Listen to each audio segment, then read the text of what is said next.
Today was the final day of President Trump's official trip to the UK. And it's safe to say it wasn't the smoothest presidential visit of all time. Trump beefed with the mayor of London. Tens of thousands of angry Brits poured into the street to protest him. And on the way out, his motorcade ran over Mary Poppins. And let me just say, as a member of a former British colony, I enjoyed every minute of this trip. Yeah, because now the British know what it's like when an unwelcome white person shows up, stays too long, and tells you how to run your country in a language you don't understand. It was good times. Thank you, Trump. Because you see, Trump didn't just visit the UK, right? He also took every chance to let the British know who he thinks should be their next prime minister. President Trump's trip to England is starting off with a bang. The president injected himself into British politics by endorsing former London Mayor Boris Johnson to be the next prime minister. I know Boris. I like him. I've liked him for a long time. I think he'd do a very good job. Do you think you or Boris Johnson has the best hair? I don't know, but I do think he's a good person. I think it's going to be a very interesting... Who's the British Trump? Is it Boris or Nigel Farage? I don't want to say. I don't want to destroy I don't want to destroy anybody's career.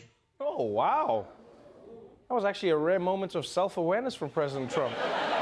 He's like, I don't want to associate them with me. I mean, that'll tarnish their reputation. You don't want that. Yeah, and he's right. It's true. It's why Melania kept slapping his hand away. Yeah, she was like, no, Donald, you're going to tank my approval ratings. But it is clear, Donald Trump is a big fan of Boris Johnson. And when you look into it, it makes sense, right? They were both born in New York City. Both of them had famous cheating scandals. They have similar political beliefs. And look at them. I mean, look at them. They look like they were separated at birth.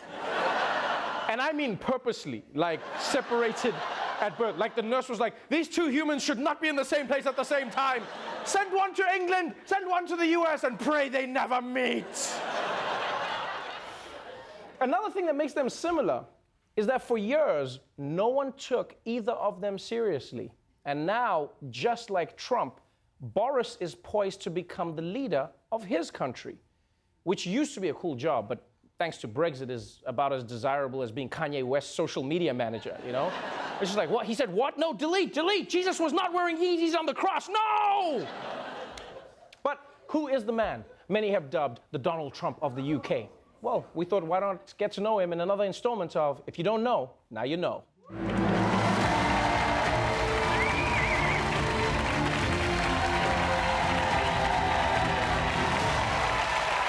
Meet Boris Johnson, British politician and stunt double for Jeff Daniels in Dumb and Dumber. Now, many of you might be hearing about him for the first time, but in Britain, he's a household name. Alexander Boris de Pfeffel Johnson is the only British politician known universally by a first name. Boris. He began his career as a journalist. Johnson spent 8 years as Mayor of London, always willing to perform for the cameras. Johnson struck political gold when Britain hosted the 2012 Olympics. He gained praise for steering London smoothly through the event. There were a few embarrassing moments for Johnson, most notably when he got stuck on a zip wire. No. Get me a ladder. Oh, man, that is so embarrassing. Stuck on a zip line up there. I guess at the same time, though, it's probably good preparation for handling Brexit, you know? It's just like, oh, boy, how do I get out of this? Any ideas? Any ideas? I thought it would be much easier. So Boris was the mayor of London and a character who did things that made people laugh. But just like Trump, he also gained a reputation for his trash talk.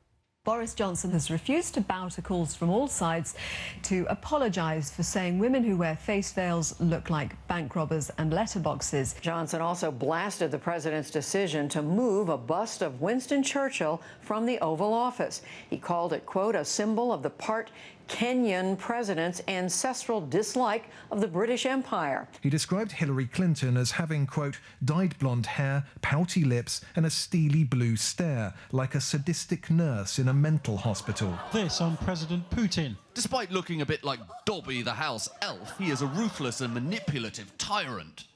Okay. I honestly can't believe he said those things about Muslim women and Hillary Clinton, but you do have to admit, Vladimir Putin does look like Dobby.